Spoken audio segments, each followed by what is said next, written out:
Pasamos al segmento de Cuba, como siempre, el más importante, porque toda nuestra gran responsabilidad periodística está centrada y concentrada en informar al pueblo de Cuba.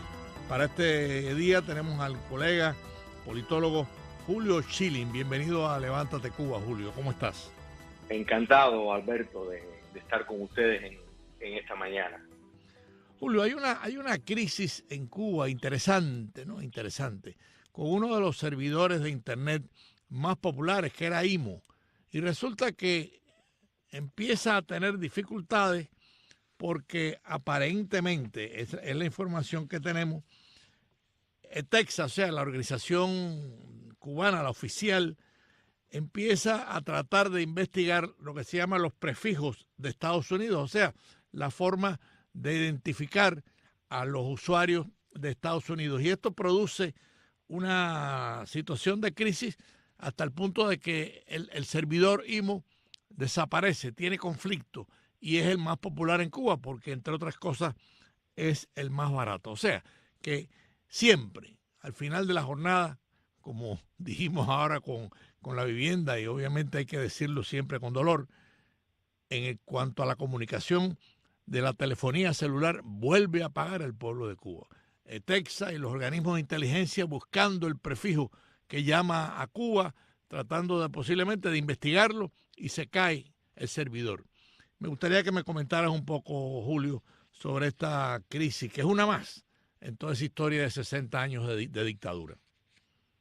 ¿Cómo no, Alberto? Mira, la idea de desastres naturales, o sea, es parte de la historia de la humanidad, ¿no? ¿Verdad? Bueno, estos son desastres causados precisamente por un sistema. Yo creo que esta noticia de que estás dando ahora viene en conexión con la que diste previamente con respecto a la vivienda. Esto es parte del desastre causado por el régimen que controla el poder político. O sea, cuando Texca, el castrocomunismo, la funda en 1998 como el monopolio de telecomunicaciones, pues su proyecto principal con eso es recaudar fondos, o sea, ver cómo puede buscar más entrada de dinero a las arcas dictatoriales cubanas. Entonces, es un gran reto, por un lado, liberalizar fuentes de producir moneda, de dar entrada a moneda dura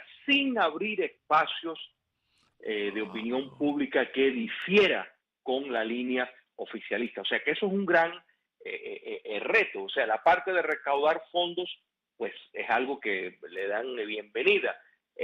También le dan bienvenida al mecanismo que le sirve el control de las telecomunicaciones, el control absoluto, que es un mecanismo para poder reprimir el control social, para poder espiar, por ejemplo, directamente, de poder tener un mejor control, qué es lo que dicen los cubanos, dónde están, a dónde van, también de censurar, de poder poner determinados conceptos, palabras, para que queden bloqueados de conversaciones entre la sociedad cubana, y sirve para reforzar la contracultura, en otras palabras, para poder, a través de los medios sociales, presentar una imagen, una proyección de lo que está ocurriendo, una proyección falsa de lo que está ocurriendo en Cuba. Entonces esto sirve los propósitos que tienen, pero de pronto surge mecanismos como IMO, por ejemplo, que son aplicaciones que les permiten, en cierto sentido, a la sociedad cubana sobrepasar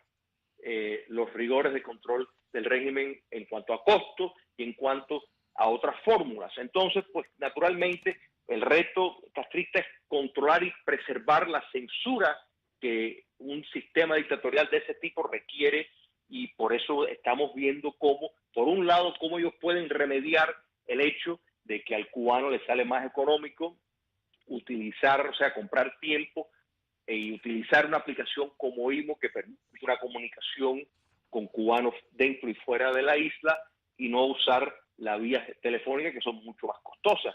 Entonces, pues, por eso vemos cómo cada vez que el régimen, y esto lo podemos ver, y ustedes lo han reportado muy bien, a través de toda línea, cuando el régimen dictatorial ve un competidor en potencia que les puede tal vez privar de los fondos que buscan, pues buscan eliminarlo. Lo vemos con los cuentapropistas, lo vemos en todo aspecto de la vida, de la cotidianidad cubana. Entonces, o sea, que hay que analizar esta crisis, Julio, de IMO como una crisis provocada por el oficialismo a los efectos. Totalmente. IMO tiene el lujo para los cubanos de que opera con la pésima conexión de calidad de Internet, puede operar de esa forma, es sencilla de usar y pues realmente es de gran gusto para los cubanos dentro de la isla comunicarse con sus hermanos fuera de la isla. Entonces, pues eso le causa pues naturalmente una molestia, porque es una forma de desmonopolizar las telecomunicaciones, y eso es algo de nuevo que el régimen castrista le choca enormemente. Entonces, pues constantemente están a la búsqueda de determinados trabas. A ellos les es más fácil controlar cuando son mensajes simples de texto, de SMS, porque simplemente tienen ahí los sensores y eso pues le resulta en el sentido técnico mucho más fácil. Julio, es el patrón de siempre, es el patrón represivo de siempre.